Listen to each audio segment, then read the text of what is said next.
How to create Yahoo email account. Hey everybody and welcome back to our channel. So let's get started without any further ado. So for that, first of all, go ahead and open up your preferred browser in your PC. Now once you open it up, in the search bar, search for Yahoo. Now once you search for it, scroll below and then tap on Yahoo Mail. Now once you are in this interface, simply tap on sign up. Now in this page, go ahead and type in your first name, your last name, your new Yahoo email, your password, and choose your date of birth. Now once you're done with everything, simply tap on next. Now once you do so, in this page, you have to go ahead and type in your mobile number.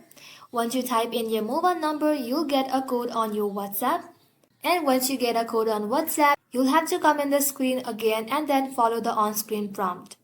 And with that, you'll then be able to create your Yahoo email account. And that is how you can do it, guys. Thank you all for watching the video till the very end and stay tuned until our next upload.